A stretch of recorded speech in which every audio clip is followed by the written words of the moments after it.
ബാലു, നീ അപർണ മോളെ നാളെ തന്നെ വിളിച്ചോണ്ട് വന്നാലും എനിക്ക് സന്തോഷേ ഉള്ളൂ. പക്ഷെ ഓള് നമ്മക്കും നമ്മളെ ഈ വീടിനും വേണ്ടി മാനസികമായി തയ്യാറാകുന്ന പോലെ ഓക്ക് വേണ്ടി നമ്മളും ഒന്ന് തയ്യാറാവണ്ടേ? അതിന് സമയവും വേണം, പൈസയും വേണം. ഞാൻ ഒരു പാർട്ട് ടൈം ജോലിക്ക് ശ്രമിച്ചാലോ? എങ്ങനെ പോയാലും ഒരു 6000-7000 രൂപ അഡീഷണൽ കിട്ടും. ഞാൻ എന്റെ കുടുക്കയിലെ സമ്പാദ്യം മുഴുവൻ എടുക്കാം. ഞാനും എന്തെങ്കിലും സെറ്റപ്പ് ഉണ്ടാക്കി കുറച്ച് കാശ് സമ്പാദിക്കാൻ പറ്റുമെന്ന് ഒന്ന് നോക്കട്ടെ. അയ്യോ എന്റെ പൊന്നു സാഗരേ, സഹായിച്ചില്ലെങ്കിൽ ഉപദ്രവിക്കല്ലേ. നീ ഒരു തരികയുടെ സെറ്റപ്പും ഉണ്ടാക്കണ്ട. ആ പൈസ ഇവിടെ വേണ്ടേ വേണ്ട. കയ്യും കാലും തച്ചൊടിക്കാൻ വരുന്ന ആൾക്കാരോട് ഇനി സമാധാനം പറയാൻ നേരക്കാവൂല. നമുക്ക് താഴ്പോ.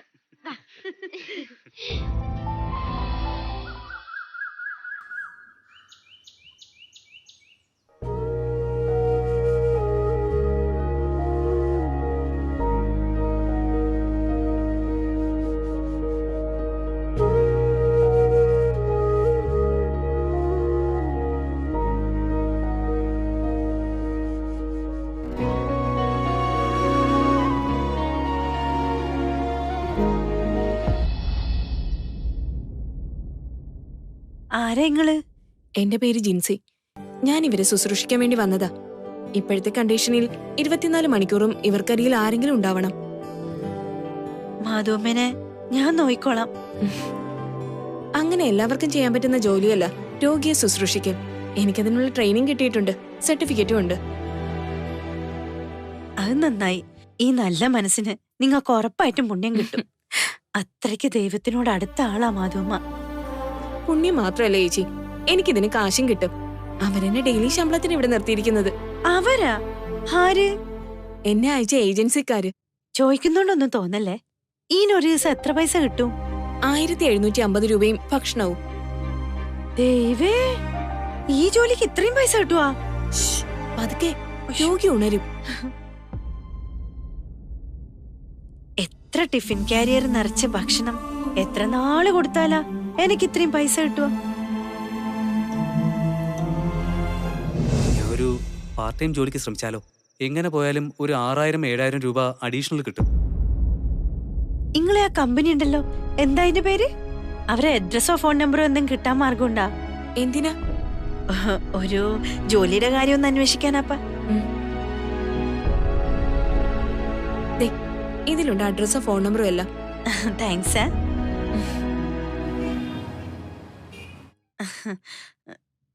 എന്താ കാര്യം? ഈ ഏജൻസിയിൽ ജോലി ചെയ്യുന്ന ജിൻസിയില്ലേ, ഓള് പറഞ്ഞിട്ട് വന്നതാ. ഓക്കെ, പറഞ്ഞോളൂ. ഇവിടെ ഈ കിടപ്പ് രോഗികളെ നോക്കുന്ന നേഴ്സിന്റെ ഒഴിവുണ്ടെന്നറിഞ്ഞു. അത് നേഴ്സല്ല, കെയർ ടേക്കറാ. ആ ടേക്കർ എനക്ക് ആ ജോലി ചെയ്താ കൊള്ളാന്നുണ്ട്.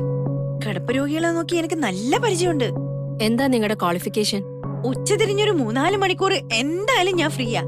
അതല്ല, നിങ്ങളുടെ ക്വാളിഫിക്കേഷൻ എന്താന്നാ ചോദിച്ചത്. എന്തെന്ന്? ഈ ജോലിക്ക് മിനിമം ഒരു +2 ക്വാളിഫിക്കേഷൻ എങ്കിലും വേണം. നിങ്ങൾ ഏതുവരെ പഠിച്ചിട്ടുണ്ട്? 9ാം ക്ലാസ് പാസാ. പക്ഷെ അത് നിങ്ങൾ നോക്കണ്ട.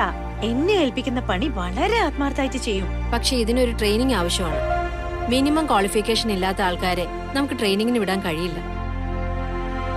എനിക്കതിന് പ്രത്യേകിച്ച് ട്രെയിനിങ് ഒന്നും ആവശ്യമില്ല. നിങ്ങൾ ഒരു പ്രാവശ്യം എനിക്കൊരു അവസരം തന്നു നോക്കണം. ഇഷ്ടപ്പെട്ടെങ്കിൽ അടുത്ത ജോലി തന്നാ മതി. എന്റെ ഇഷ്ടോ അനിഷ്ടോ അല്ല ഇവിടുത്തെ പ്രശ്നം.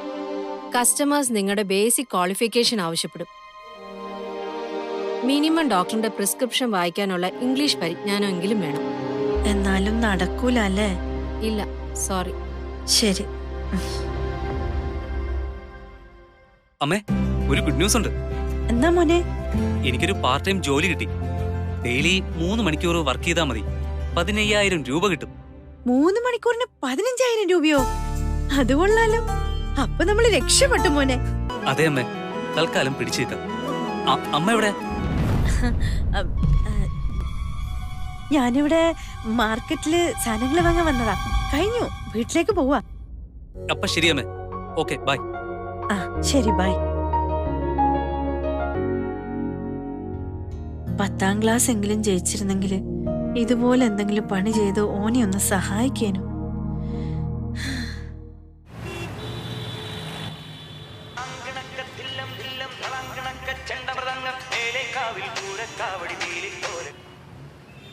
എന്താ മഞ്ജു?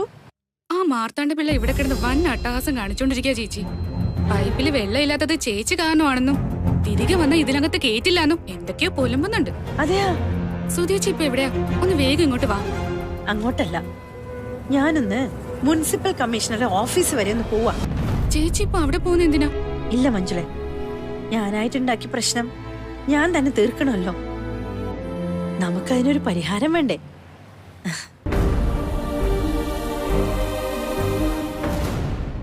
പറയാം സർ. ടോട്ടൽ എസ്റ്റിമേറ്റിന്റെ 70% വർക്ക് നമ്മൾ ചെയ്തു കഴിഞ്ഞു. അങ്ങനെ പറഞ്ഞാൽ എങ്ങനെയാ സർ? ജനങ്ങൾ കഷ്ടപ്പെടുന്ന കാശല്ലേ? ഹലോ ഹലോ, ഇതെന്താ ഇത്? നോൺസെൻസ്. ആ, നിങ്ങളോ? സെക്യൂരിറ്റി, അയ്യോ, സെക്യൂരിറ്റി. സെക്യൂരിറ്റിനെ വിളിക്കണ്ട മാഡം. ഞാൻ പ്രശ്നം ഉണ്ടാക്കാൻ വന്നൊന്നും അല്ല. ഒന്ന് നേരിട്ട് കണ്ട് മാപ്പ് പറയാൻ വേണ്ടി വന്നതാ. ഒന്ന് കുറച്ച് വെള്ളം കുടിച്ചോട്ടെ.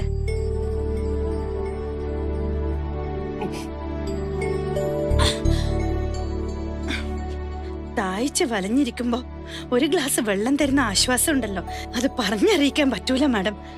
വീണ്ടും ഓവർ സ്മാർട്ട് കളിക്കാൻ നോക്കുവാണോ? കോളനിയിൽ വെള്ളം കിട്ടാതായിട്ടുണ്ടെങ്കിൽ അതിന് ഞാനല്ല ഉത്തരവാദി. അയ്യോ, ഒരിക്കലും ഞാൻ മാഡത്തിനെ കുറ്റപ്പെടുത്തിയതല്ല. എല്ലാം എന്റെ തെറ്റാന്ന് എനിക്ക് മനസ്സിലായി. ഞാൻ ശരിക്കും അത്തരത്തിലുള്ള ഒരാളെയല്ല മാഡം. അന്ന് വേറെ ചില കാര്യങ്ങളിൽ ഞാൻ വല്ലാണ്ട് ടെൻഷനിലായിരുന്നു. അറിയാണ്ട് എന്നെ വായിന്ന് അങ്ങനെ വീണുപോയതാ. എന്നോട് പൊറുക്കണം. ഒന്നും മനസ്സിലാക്കറ്. വെള്ളം കിട്ടാണ്ട് നമ്മൾ ശരിക്കും പ്രയാസപ്പെടുന്നുണ്ട് മാഡം. ആക്ച്വലി നിങ്ങളുടെ കോളനിയിൽ വാട്ടർ കണക്ഷൻ കട്ടായത് സുധാമണി കാരണമല്ല. നിങ്ങളുടെ ലാൻഡ് ഓണർ മാർത്താണ്ഡൻ പിള്ള ഏറ്റവും ഒടുവിൽ വെള്ളത്തിന്റെ കരം റെമിറ്റ് ചെയ്തിരിക്കുന്നത് 13 മാസങ്ങൾക്ക് മുന്നെയാണ്. അപ്പൊ പിന്നെ ഡിസ്കണക്ഷൻ അല്ലാതെ ഞങ്ങൾക്ക് മറ്റു മാർഗമില്ലായിരുന്നെങ്കിലും ഇത്രയും ആളുകളുടെ കാര്യം കഷ്ടത്തിലാവുമല്ലോ എന്നോർത്താണ് ഇത്രയും നാളും ഞാനത് ചെയ്യാതിരുന്നത്.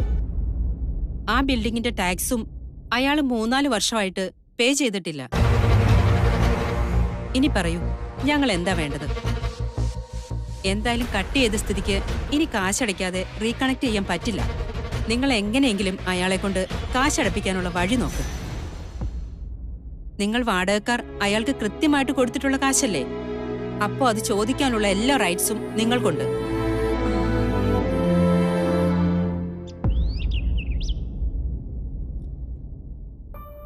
എട്ടിന്റെ പണി അയാള് നമുക്ക് തന്നോണ്ടിരിക്കുന്നത്. ആര്? മാർത്താണ്ഡ പിള്ളയോ? ആന്ന്. ഇത്രയും കാലം അയാള് നമ്മളെ ചതിക്കായിരുന്നു വക്കീലെ. വെള്ളക്കരവും കെട്ടിട നികുതിയും ഒക്കെ നമ്മളെ കയ്യിൽ നിന്ന് മാസം മാസം പിരിച്ചെടുത്തിട്ട് ഒറ്റ പൈസ പോലും അയാൾ മുനിസിപ്പാലിറ്റിയിൽ അടച്ചിട്ടില്ല കഴിഞ്ഞ 2 വർഷമായിട്ട്. ആ കുടിശ്ശിക കാരണമാണോ ഈ കോളനിയിലെ വെള്ളം കട്ടായത്? പിന്നല്ലാണ്ട്. പടച്ചോനെ, ഇത് പക്ക ചീറ്റിംഗ് ആണല്ലോ. അതെ, ആ കള്ളം പിള്ളേനെ ഒരു കാരണവശാലും വെറുതെ വിടാൻ പാടില്ല. ഇല്ല, ഇന്ന് ഇതിനൊരു തീരുമാനം ഉണ്ടാക്കിയിട്ട് തന്നെ വേറെ കാര്യം.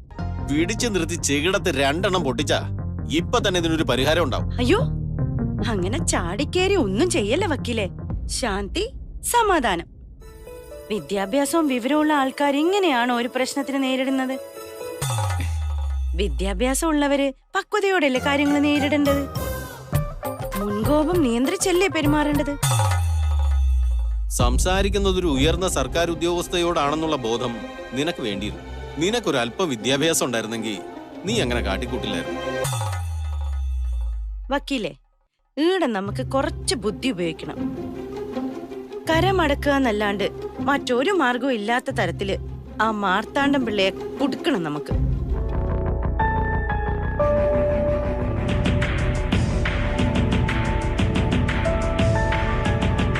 നീ അറിഞ്ഞോ? അപർണ മാഡം ബാലഗോപാൽ സാറിനെ കല്യാണം കഴിക്കാൻ പോവാന്ന്. അതേന്നെ, they are engaged. കൊള്ളാം. അങ്ങനെയാണെങ്കിൽ അത് അധികം നീളം തോന്നില്ല. എന്റെ പ്രീവിയസ് കമ്പനിയിലെ ഇതുപോലൊരു സിമിലർ കേസ് ഉണ്ടായിരുന്നു. ഇപ്പോ രണ്ടും 2 പാത്രത്തിലാ. So, let's conclude. Any more suggestions? ഈ പ്രോജക്റ്റിന്റെ സ്മൂത്ത് എക്സിക്യൂഷന് ഹെൽപ്പ് ചെയ്യാൻ പറ്റുന്ന ഒരു 28 പോയിന്റ്സ് ഞാൻ പ്രിപ്പയർ ചെയ്തിട്ടുണ്ട്, including the time frame and responsibility divisions. അതൊന്ന് പ്രസന്റ് ചെയ്തിട്ട്. Sorry, we don't have time for that. നിങ്ങൾ ടീം മെമ്പേഴ്സ് ഇന്റേണലി ഡിസ്കസ് ചെയ്തിട്ട് അതിൽ നിന്നും ഇമ്പോർട്ടന്റ് ആയിട്ടുള്ള 5 പോയിന്റ്സ് ഫിൽട്ടർ ചെയ്ത് mail me. I look into that and call me if you have any doubts.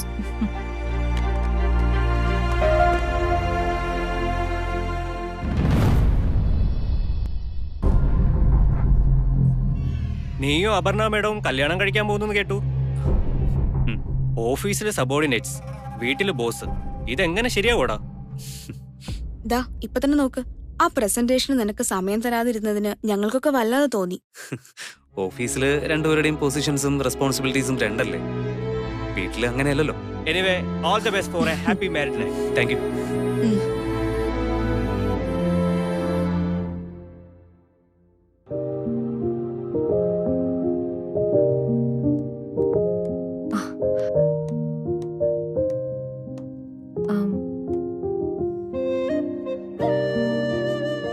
Sorry Balu.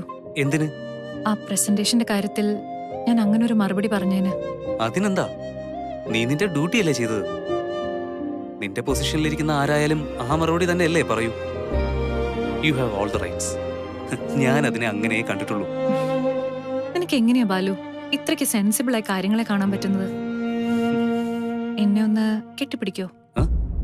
എന്നെ ഒന്ന് കെട്ടിപ്പിടിക്കോന്ന്? ഇവിടെ വെച്ചോ? ഓഫീസാ? ആരെങ്കിലും കാണുന്നെങ്കിൽ കണ്ടോട്ടെ. നിനക്ക് പ്രശ്നമുണ്ടോ? പ്രശ്നമൊന്നുമില്ല.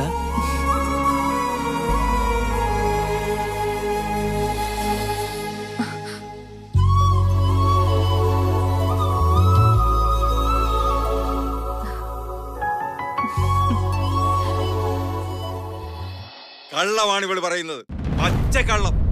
ആ മുനിസിപ്പൽ കമ്മീഷണർ അടുക്ക പോയി ഇല്ലാത്ത പ്രശ്നങ്ങളൊക്കെ ഉണ്ടാക്കി ഇവിടുത്തെ കുടിവെള്ളം മുട്ടിച്ചിട്ട് ആ പ്രശ്നങ്ങളെല്ലാം കൂടെ എടുത്ത് എന്റെ തലവഴിയിടാൻ നോക്കുക. ഇതിനെല്ലാം നിന്നേരാനേ ഈ മാർത്താണ്ഡം പിള്ള കിട്ടില്ലേ? പിള്ളേച്ചൻ പൊട്ടിക്കുന്നടങ്ങണം. ഞാൻ എന്തിനാ പിള്ളേച്ചനെ തോപ്പിക്കാൻ വേണ്ടി കള്ളത്തരം പറയുന്നത്? പിള്ളേച്ചൻ നമ്മളെല്ലാം മുതലാളിയല്ലേ? ഓ പിന്നെ ഒരു മുതലാളി. ഞാൻ കോർപ്പറേഷൻ ഓഫീസിൽ പോയി രജിസ്റ്റർ ചെക്ക് ചെയ്ത് 2 വർഷമായി ഒറ്റവീട് കോളനിയിലെ വെള്ളക്കര അടച്ചിട്ടേ ഇല്ല എന്ന് നേരിട്ട് കണ്ട് ബോധ്യപ്പെട്ടിട്ടാ വന്നിട്ടുള്ളത്. ഞാൻ മാത്രല്ല, വേറെ ചിലരും കണ്ടിട്ടുണ്ട്. ആവശ്യം വരുമ്പോ ആളെ കാണിച്ചു തരാം. എന്റെ അമ്മ പതിവില്ലാതെ നല്ല മയത്തിലാണല്ലോ. അത് ഞാൻ ശ്രദ്ധിച്ചു. സാധാരണ സുധാന്റിയുടെ ഗിയർ ഇതല്ലോ. ഇതൊരു കൊടുങ്കാറ്റിന് മുന്നേ ഉള്ള ശാന്തതയാണെന്നാ എനിക്ക് തോന്നുന്നത്. അങ്ങനെയാണെങ്കിൽ നിന്റെ അപ്പന്റെ കാര്യം ഒരു തീരുമാനമായി മോളെ. ദേവന്റെ അച്ഛനെ കാത്തോണേ. ഇത് കട്ട തേപ്പല്ലേ പിള്ളേച്ച? അനാവശ്യം പറഞ്ഞു എന്നെ കൊണ്ടൊന്നും പറയിക്കരുത്. ഓർമ്മയില്ല നിനക്കെന്നെ. സാർ ഇങ്ങനെ കിടന്ന് ഞെരിപിരി കൊള്ളണ്ട. ഒരൊറ്റ ചോദ്യത്തിന് എനിക്ക് ഉത്തരം കിട്ടിയാ മതി. 1 മാസം പോലും മുടങ്ങാണ്ട് നമ്മളെ കൈമന്ന് നിങ്ങൾ കൃത്യമായിട്ട് വെള്ളക്കരം വാങ്ങുന്നുണ്ട് ഇല്ലേ? ഒറ്റ മാസം പോലും നിങ്ങൾ മര്യാദക്ക് ആ പൈസ കോർപ്പറേഷനിൽ അടച്ചിട്ടില്ല ഉണ്ടോ? ഈനല്ല എന്ത് ന്യായം പറയാനുണ്ട്? നിന്നോടൊന്ന് ന്യായോ അന്യായോ ഒന്നും ബോധിപ്പിക്കേണ്ട ഗതികളൊന്നും ഈ മാർത്താണ്ഡം പിള്ളക്കില്ല. അല്ലേ കൊള്ളാമല്ലോ, കൊത്തി കൊത്തി മുറത്തി കയറി കൊത്താൻ തുടങ്ങി. വെറുതെ കിടന്ന് തർക്കിച്ചിട്ടും ചൂടായിട്ടൊന്നും ഒരു കാര്യമില്ല. വെള്ളക്കരത്തിന്റെ കുടിശ്ശിക മുഴുവൻ അടച്ചു തീർത്തിട്ട് കണക്ഷൻ തിരിച്ചു പിടിക്കാൻ നോക്ക്. അതല്ലേ പിള്ളേച്ച മര്യാദ. നീ എന്നോട് ആജ്ഞാപിക്കുന്നോ? നീ ആരാടി എന്നെ മര്യാദ പഠിപ്പിക്കാൻ? കോർപ്പറേഷൻ ഓഫീസിൽ പോകാനും പോകുന്നില്ല, വെള്ളക്കരത്തിന്റെ കുടിശ്ശിക അടയ്ക്കാനും പോകുന്നില്ല. നിനക്കൊക്കെ എന്താ ചെയ്യാൻ പറ്റുന്നതെന്ന് വെച്ചാൽ അങ്ങ് ചെയ്തു കാണിക്കും. സാർ ആ പറഞ്ഞ കാര്യം ഇവർക്ക് കേൾക്കാൻ വേണ്ടി ഒന്നും കൂടി പറയോ? അതെന്തിനാ? ഇവരെല്ലാം കേട്ടോണ്ടല്ലേ നിക്കുന്നത്. അയ്യോ, ഇവർക്ക് വേണ്ടിട്ടല്ല, പിന്നെ ഇവർക്ക് വേണ്ടിട്ട്.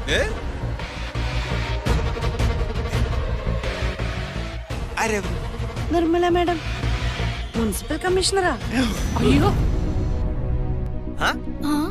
കാലക്ക 6 ആണല്ലോ അമ്മ അടിച്ചത്. ഓഹോ, അപ്പൊ നീ എനിക്കിട്ട് പണിയായിരുന്നല്ലേ? പണി വരാൻ പോകുന്നതേ ഉള്ളൂ മാർത്താണ്ഡൻ പിള്ളേ. ഇന്ന് 5 മണിക്കുള്ളിൽ വെള്ളത്തിന്റെ ബാലൻസ് ടാക്സും 2 വർഷത്തെ ഫൈനും 1 രൂപ കുറയാതെ കോർപ്പറേഷൻ ഓഫീസിൽ അടച്ചിരിക്കണം. അതിലെന്തെങ്കിലും വീഴ്ച വരുത്തിയ പോലീസിനെ അയച്ച് നിങ്ങൾ എനിക്ക് അറസ്റ്റ് ചെയ്യേണ്ടി വരും. അയ്യോ അയ്യോ പിള്ളച്ച, അകത്തേക്കല്ല, ദാ അങ്ങോട്ട് പുറത്തേക്ക്. കോർപ്പറേഷൻ ഓഫീസിൽ ചെന്ന് കര അടക്കണ്ടേ? എടി മോളിലോട്ട് പോകാതെ പിന്നെ എങ്ങനെയാ? നിന്റെ അച്ഛൻ പോയി കാശ് എടുത്തോണ്ട് വരൂ. ആ സ്ത്രീകളെ അച്ഛനെ പറഞ്ഞാലും പോലീസ് വരുവേ. നീ എങ്ങോട്ടാ? നീ ഇവിടെ തന്നെ അങ്ങ് നിന്നു. ദേ, ഈ വൃത്തികെട്ട കൂട്ടങ്ങളുടെ കൂടെ അങ്ങ് കൂടിക്കോ. അല്ല പിന്നെ നിന്നെ ഞാൻ എടുത്തോളാം. യ്യോ, വേണ്ടേ, ഞാൻ നടന്നോളാമേ.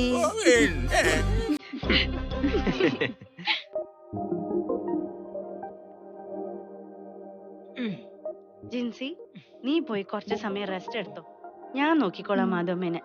ശരി. മരുന്നെല്ലാം കഴിച്ചിട്ടില്ലേ? എപ്പടി ആരോഗ്യം?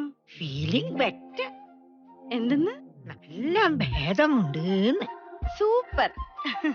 ആ പിന്നില്ലേ, ഞാൻ ഇന്ന് മാർത്താണ്ഡ പിള്ളക്കിട്ട് നല്ല പണി കൊടുത്തിട്ടുണ്ട്. ഇനി ഈ കോളനിയിൽ വെള്ളത്തിന് ഒരു ബുദ്ധിമുട്ടും ഉണ്ടാവില്ല. അത് കൊള്ളാലോ. നീ അയാളെ നല്ല ചീത്ത പറഞ്ഞിട്ടുണ്ടാവൂല്ലേ? ഏയ്, അതൊന്നുമില്ല. എന്റെ മക്കളും പിന്നെ അൻസാരി വക്കീലും എല്ലാം എന്റെ ഈ എടുത്തുചാട്ടവും കൺട്രോളില്ലാത്ത സംസാരവും ശരിയല്ലെന്നും നിയന്ത്രിക്കണമെന്നും എന്നോട് പല പ്രാവശ്യം പറഞ്ഞു. അതുകൊണ്ട് അയാളുടെ അടുത്ത് ഞാൻ എന്റെ തനി സ്വരൂപം പുറത്തെടുത്തിട്ടേയില്ല. സമാധാനപരമായി തന്നെ അയാളെ കാര്യം പറഞ്ഞ് മനസ്സിലാക്കി. സമാധാനത്തോടെയോ? നീയോ? മാധവമ്മയാണ് സത്യം. സംശയം ഉണ്ടെങ്കിൽ ആരോടെങ്കിലും ചോദിച്ചു. അപ്പൊ നമ്മുടെ ടെൻഷൻ എല്ലാം അവസാനിച്ചു അല്ലേ? എന്റെ ടെൻഷൻ ഏടെ അവസാനിക്കാനാ? 4 മാസത്തിനുള്ളിൽ ബാലുവിന്റെ കല്യാണം നടത്തണം. കയ്യിലാണെങ്കിൽ 5 പൈസ ഇല്ല. അതിന്റെ ടെൻഷനിലും ഓട്ടത്തിലുമാ ഞാൻ. കല്യാണം ഓന്റെ ആണെങ്കിലും ബാധ്യത മുഴുവൻ എന്റെ തലയിലാ. ജിൻസീനെ കണ്ടപ്പോ ഇതുപോലെ എന്തെങ്കിലും ജോലി ചെയ്ത് കുറച്ച് പൈസ ഉണ്ടാക്കാന്ന് വിചാരിച്ചതാ. പക്ഷെ വീടുകളിൽ പോയി രോഗികളെ നോക്കണമെങ്കിൽ +2 പാസ് ആവണം പോലും. 1000 ഉറുപ്പ്യ ശമ്പളം കിട്ടുന്ന ജോലി കിട്ടിയാൽ മതിയായിരുന്നു. പഠിപ്പില്ലാത്തവർക്ക് ഇതെല്ലാം എവിടെ കിട്ടാനാ? അല്ലേ മാധവമ്മ? അടിസ്ഥാന വിദ്യാഭ്യാസമില്ലാതെ ഇപ്പോഴത്തെ കാലത്ത് ജോലി കിട്ടാൻ പാടാ മോളെ. വിദ്യാഭ്യാസമില്ലായ്മ എല്ലാ ദുരിതങ്ങളുടെയും അമ്മയാ. ഇതുപോലെയുള്ള സിദ്ധാന്തം കേൾക്കുമ്പോ എനിക്ക് പ്രാന്ത് പിടിക്കുന്നേ. മാധവമ്മന്റെ ഈ സിദ്ധാന്തം എല്ലാം വെയിലത്തിട്ട് ഉണക്കി ഉപ്പിലിട്ട് വെക്കണം. എന്റെ ജീവിതം അടുക്കളയിലിട്ട് കെട്ടിപ്പൂട്ടിയ ദൈവ എന്നെ ഈ അവസ്ഥയിലാക്കിയത്. വെറുതെ ദൈവത്തെ കുറ്റം പറയണ്ട. നിനക്ക് വിദ്യാഭ്യാസ യോഗ്യത ഉണ്ടാകണമെങ്കിൽ നീ പഠിക്കണം. അതിയായ ആഗ്രഹമുണ്ടെങ്കിൽ അതിനുള്ള അവസരവും വന്നു ചേരും. പറയാൻ എളുപ്പാ മാധവമ്മേ. എനിക്ക് 45 വയസ്സായി. ഈ പ്രായത്തിൽ ഇനി ഏടെ പോയി എന്തു പഠിക്കാനാ? ഇതാ നിന്റെ കുഴപ്പം. നിന്റെ ആവശ്യങ്ങൾക്ക് വേണ്ടി നടത്തുന്ന പോരാട്ടം നീ നിന്റെ ആഗ്രഹങ്ങൾക്ക് വേണ്ടി നടത്തണം. നീ ആ ഫോട്ടോയിൽ ഇരിക്കുന്ന ആളെ കണ്ടോ? അതാണ് സാവിത്രിബായി. നിന്നെ പോലുള്ള നിസ്സഹായരായ സ്ത്രീകൾ പഠിക്കണമെന്ന മഹത്തായ ആശയം ആദ്യമായി സ്വന്തം ജീവിതം കൊണ്ട് നേടിയെടുത്ത മഹതിയാണ് അവര്. സ്ത്രീകളെ ആരും മനുഷ്യരായി പോലും കാണാത്തൊരു കാലം ഉണ്ടായിരുന്നു. വെറും അടിമകളായി ജനിച്ച് അങ്ങനെ തന്നെ ജീവിച്ച് അടിമകളായി തന്നെ മരിക്കേണ്ട ദുർഗതി ഉണ്ടായിരുന്നു അന്നത്തെ സ്ത്രീകൾക്ക്. അന്ന് ആ സ്ഥിതിയെ വെല്ലുവിളിച്ചുകൊണ്ട് പഠിക്കാനായി ഇറങ്ങി തിരിച്ചൊരു മഹതിയാണ് സാവിത്രിബായി. പിന്നെ പഠനത്തിന് 8 9 പ്രായമൊന്നുമില്ല സുധാമണി. അതുകൊണ്ട് പ്രായത്തെ പഴിച്ച് സമയം കളയാതെ പഠിച്ച് നേടാൻ നോക്കണം.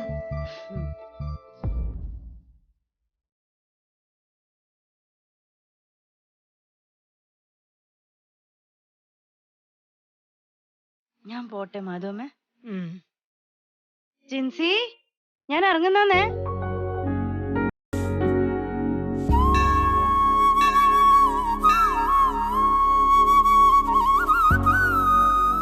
നല്ല പണിയാ എനിക്ക് തന്നോണ്ടിക്കുന്നത്. ഇങ്ങനെ ആടെയിരുന്ന് ചിരിക്കാൻ എളുപ്പാ. അസുരന്മാരെ കൊല്ലാനും ദുഷ്ടന്മാരെ ഇല്ലാണ്ടാക്കാനും എല്ലാം ഇഷ്ടം പോലെ ആയുധങ്ങൾ ഉണ്ടല്ലോ ആടാ. വിദ്യാഭ്യാസവും മുറി ഇംഗ്ലീഷും അല്ല എനിക്ക് എന്റെ ജീവിതത്തെ നേരിടാനുള്ള ആയുധങ്ങള്.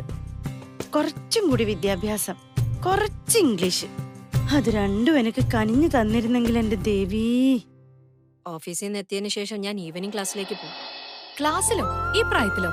പ്രായത്തിൽ എന്തിരിക്കുന്നു? ഇവിടെ 80 വയസ്സ് കഴിഞ്ഞവര് നാട് ഭരിക്കുന്നു. പിന്നെ 4 അക്ഷരം പഠിക്കുന്നതിന് നാണക്കേട്.